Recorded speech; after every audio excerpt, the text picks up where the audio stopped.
मेरे दोस्तों अस्सलाम वालेकुम। आप देख रहे हैं इरफानी नेटवर्क यूट्यूब चैनल और मैं हूं मोहम्मद इरफान झारखंड। दोस्तों एक बहुत ही इंपॉर्टेंट खबर सामने निकल कर आ रही है। जी हां दोस्तों, बेहद ज़रूरी खबर जिससे हम और आप प्रभावित होने वाले हैं। तो कौन सा है ये खबर और क्यों हम लोगों को जानना ज़रूरी है, इस खबर को हर एक मुसलमान, हर एक इंसान को जानना ज़रूरी है। बेहद इंपॉर्टेंट खबर निकल कर आ रही है दोस्तों।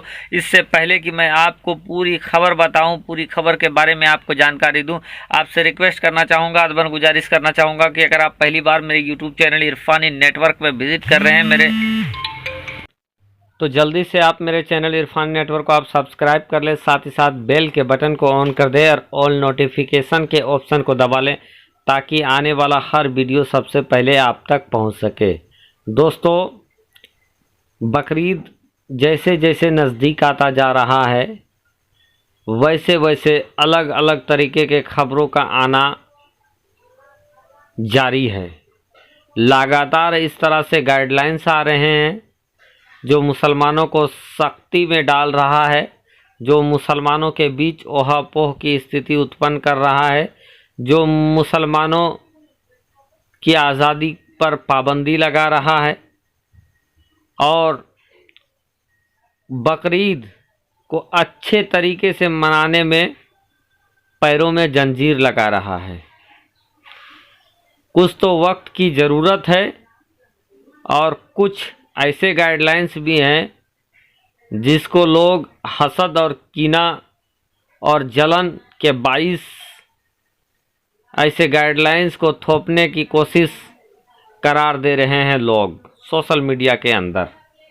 दोस्तों, बकरीद और कुर्बानी को लेकर एक ऐसी खबर सामने आया है जिसको यकीनन हम मनहूस खबर कह सकते हैं, यकीनन सैड न्यूज़ कह सकते हैं और हर मुसलमान को इस चीज़ को सुनने के बाद गुस्सा भी लग सकता है। लेकिन खबर तो खबर है और लोग खबरों में बनने के लिए किसी भी हद से गुजर जाने के लिए तय रहते हैं। दोस्तों, आज ही मैं जी न्यूज़ के ऊपर एक डिबेट देख रहा था, जिस डिबेट में बकरीद के ऊपर इनवाइटेड गेस्ट थे सुधांशु त्रिवेदी। आप जानते होंगे सुधांशु त्रिवेदी जो कि बीजेपी के वरिष्ठ प्रवक्ता हैं और दूसरे एमआईएम के सांसद और तेज तर्रार नेता इम्तियाज़ जलील। जी हाँ दोस्तों, वही इम्तियाज़ जलील जो महाराष्ट्र के औरंगाबाद से सांसद हैं।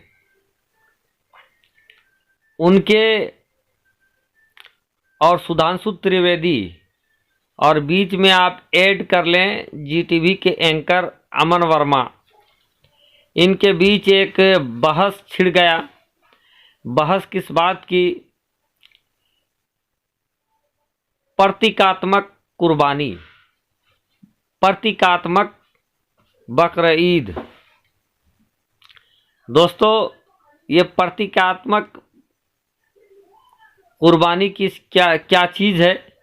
इससे पहले आपने 1-2 साल पहले आपने ये सुना होगा कि आरएसएस के जो मुस्लिम विंग के अध्यक्ष हैं उन्होंने नारा दिया था कि मुसलमानों को प्रतीकात्मक कुर्बानी करनी चाहिए, बकरीद करना चाहिए, केक वगैरह को काट के बकरीद करना चाहिए। आपने इससे पहले आपने सुना होगा। लेकिन एक बार फिर से महाराष्ट्र के अंदर और जो भक्त जन हैं इस बात को फिर से उठा रहे हैं कि मुसलमानों को कोरोना काल में प्रतीकात्मक कुर्बानी करनी चाहिए। दोस्तों, इसी पर इम्तियाज़ जलील साहब ने कहा कि अगर मुसलमानों के लिए आप ऑर्डर निकाल रहे हैं, मुसलमानों से ये कह रहे हैं कि आप प्रतीकात्मक कुर्बानी करें, प्रतीकात्मक बकरीद मनाएं, ईद उल जुहा की नमाज पढ़ें, तो इम्तियाज़ जलील साहब ने ये बात कही कि अगर मुसलमान प्रतीकात्मक कर सकते हैं 1 अगस्त को, तो 5 अगस्त को जो राम मंदिर के निर्माण में लोगों को बुलाया जा रहा है, ऐसे समय में जब पूरी दुनिया में कोरोना का संकट है और इस संकट के जर्ब में कोई भी आ सकता है, मंत्री संतरी वजीर नजीर कोई भी आ सकता है। तो भूमि पूजन प्रतीकात्मक आप क्यों नहीं कर सकते हैं? आप भी तो प्रतीकात्मक कर सकते हैं। ये इम्तियाज जलील साहब का कहना था कि हमने सुना है कि कन कन में हर जगह राम मौजूद हैं, तो राम की मंदिर का निर्माण होने जा रहा है, तो आप भी अपने घर को यानी प्रधानमंत्री नरेंद्र मोदी को सीधे तौर पर घेरते हुए इम्तियाज जलील, एमआईएम के नेता इम्तियाज जलील ने ये कहा कि प्रधानमंत्री को भी क्यों आना पड़ रहा है अयोध्या? क्या अयोध्या में कोरोना नहीं आएगा? जब मुसलमान प्रतीकात्मक कुर्बानी कर सकते हैं तो प्रधानमंत्री को भी ये चाहिए कि आप भी प्रतीकात्मक भूमि पूजन दिल्ली से ही बैठे बैठे कर देते, क्योंकि कन कन में राम है। इस पर इम्तियाज जलील के इस जवाब के ऊपर अमन वर्मा जो कि जी टीवी के एंकर हैं बिफर पड़े। उसके बाद सुधांशु त्रिवेदी ने भी इस्लाम के ऊपर ज्ञान दे दिया कि मुसलमान अभी जो बकरीद करते हैं वो प्रतीकात्मक ही है, क्योंकि जो हजरत इब्राहिम अलैहिस्सलाम कुर्बानी कर रहे थे तो वो अपने बच्चे की कुर्बानी कर रहे थे, बेटे की कुर्बानी कर रहे थे, यानी हजरत इस्माइल अलैहिस्सलाम की कुर्बानी कर रहे थे। तो आप लोग बेटा क्यों नहीं देते हैं, बकरा क्यों देते हैं? इस तरह की बात सुधांशु त्रिवेदी ने कहा।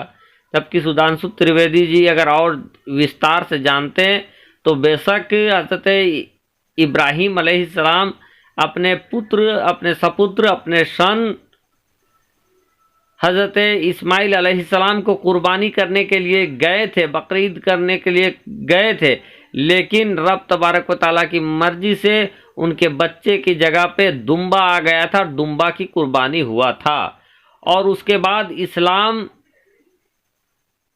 में दुम्बे के अलावा कौन कौन से जानवर जो हलाल जानवर है उनका एक पूरा फहरिस्त है जिसकी कुर्बानी की जा सकती है। इस चीज़ का भी जानना चाहिए सुधांशु त्रिवेदी साहब को। तो दोस्तों कहना यह है कि मुसलमानों को अलग अलग तरीके से फंसाने, अलग अलग तरीके से उनको भटकाने की कोशिश किया जा रहा है। ये प्रतीकात्मक कुर्बानी अब आ गई है सामने, जिसका मुसलमानों ने घोर विरोध किया है। और लोगों को ये लगता है कि भले इस महामारी में सबको बचना है और मुसलमान भी बचते हुए अपने काम को करेंगे, लेकिन कुछ ऐसे चीज़ को नहीं थोपना चाहिए सरकार को जिस चीज़ को करने में मुसलमान असमर्थ हो। तो दोस्तों ये खबर काफ़ी तेज़ी के साथ वायरल हो रहा था कि प्रतीकात्मक, अरे भैया प्रतीकात्मक कुछ चीज़ नहीं है और प्रतीकात्मक के लिए कोई जगह नहीं है। और सब अपने अपने धर्म, हम ना किसी धर्म के विरोध में है, ना हमें किसी धर्म को नीचा दिखाना है, लेकिन कोई हमारी धर्म इस्लाम के खिलाफ उल्टी सीधी नसीहत दे, ये भी किसी भी मुसलमान को बर्दाश्त नहीं होगा। उनका जवाब हर एक मुसलमान देना चाहेगा। दोस्तों और सबसे बड़ा मनहूस खबर तो ये है कि एक तरफ तो तमाम तरह अगस्त के महीने में तमाम तरीके के सभी धर्मों का बड़े बड़े फेस्टिवल आ रहा है, कुर्बानी आएगा, मुहर्रम आएगा, हिंदू भाइयों के लिए गणपति का त्यौहार आएगा, कर्मा का आएगा, सब आने वाला है। लेकिन जो कोरोना जो महामारी है, ये सरकार के तमाम इंतजाम करने के बावजूद, तमाम कोशिश करने के बावजूद ये बेलगाम होता जा रहा है दोस्तों। और इससे बचकर रहना बहुत ही ज़रूरी है। सरकार के तमाम तर इंतजाम को धता बताते हुए कोरोना का रफ्तार दुगनी तिगनी चौथी गति से एकदम 4 गियर के स्पीड से, फुल स्पीड से कोरोना बढ़ता जा रहा है दोस्तों। जान बचाना मुश्किल हो रहा है और मुसलमानों से मैं सीधा कहूँगा कि जान बचाना फ़र्ज है। तो आप अपनी जान की हिफाजत करें, बगैर ज़रूरी घर से बिल्कुल भी कदम ना निकालें, और अगर कदम निकाले भी तो मास्क और 2 गज की दूरी का अनुपालन करें। पालन करते हुए आप अपने कदम घर से बाहर निकालें और ख़ुद भी सेफ रहें, अपने घर वालों को भी सेफ रखें। और सरकार और देश की मदद करे इस महामारी से लड़ने में। शुक्रिया।